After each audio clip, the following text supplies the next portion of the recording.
Hello and welcome to Crocheter of Destiny. Today we're going to learn a DIY project, transferring images to wood. You'll of course need your images. I chose black and white because I think they work better, though color is perfectly fine too. You'll need your piece of wood. I chose a thin, pre-made piece of star.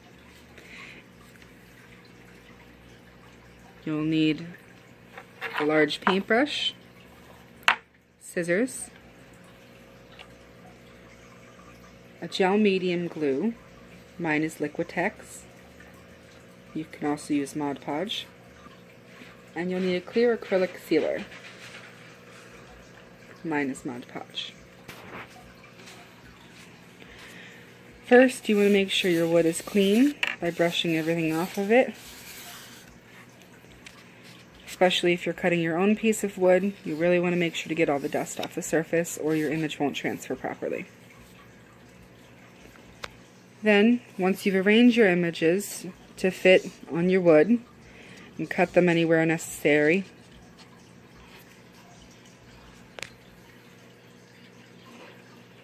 you will apply a generous layer of your gel medium.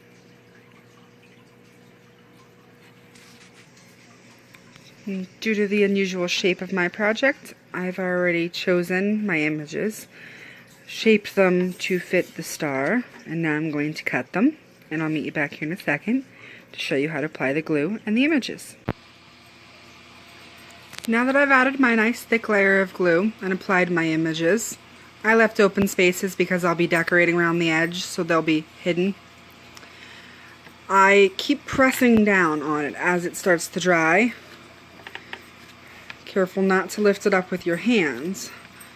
But as you do this, as it dries, you will start to see the image through the paper because you've added a thick layer of glue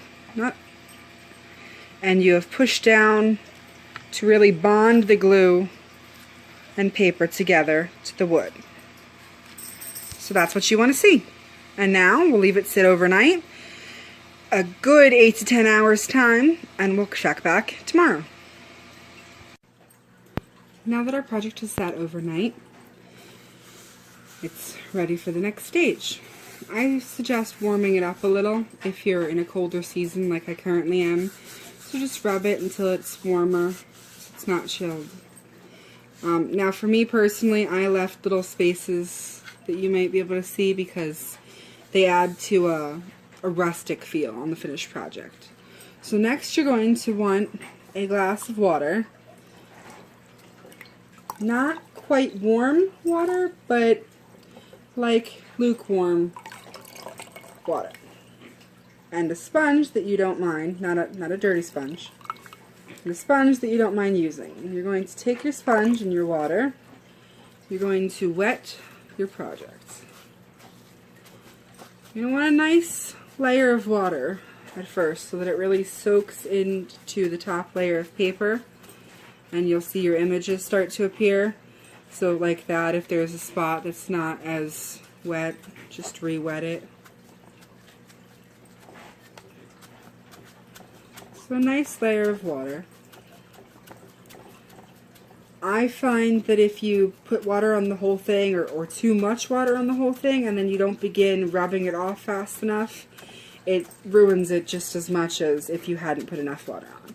So once you have it nice and wet,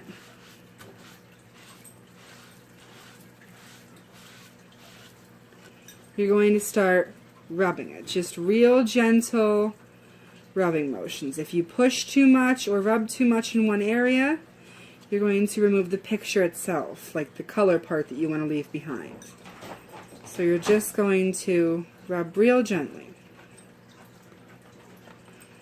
And you'll still see little film layers like that are easier, in my opinion, to come back for once it's dried a little than to try going at right now when it's all really wet. Because if you rub too much now, even though it looks like there's still film, you're going to rub the color away because the color is so moist. So I like to come back once it's dried a little bit. So real gentle circular motions. I see I pushed a little too hard there, or I didn't have enough glue there. So now that you've removed the paper from on top of your photos by gently rubbing it off, you're nearly done. I like to let my project dry another layer, and then you'll see a slight green tint. Well, in the case of my paper, it's green, a grayish green film over your project from bits of the paper kind of left behind after you've removed it. So once it's completely dry and that layer has appeared again, I like to barely dampen that paper and remove that layer, which I find doing it with my finger, I remove too much of the image because it's wet. So I like to use the back side of the sponge and just gently flick it, and you'll get little balls of the paper that come up. Or just be careful with that one. Or you can use the corner of a hand towel to gently rub and flick. It's just sort of barely rubbing it to get the paper off. It'll make your towel a little stained green and gray, so be careful not to use a towel that you don't want damaged. But once you're done that and your project dries fully again, you can add your sealer, which just follow the directions on the bottle. I like to add a good 2 coats though to really make sure it's sealed in there. And once that is dry and done, you are finished with your project.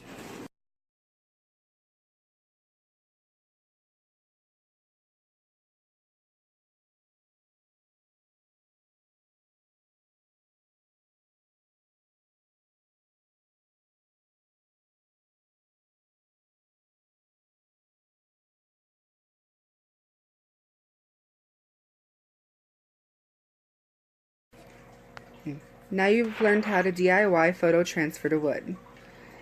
Feel free to leave me a comment, like, share, and subscribe my videos. And once again, you're watching the Crocheter of Destiny, and I'll see you in the next video.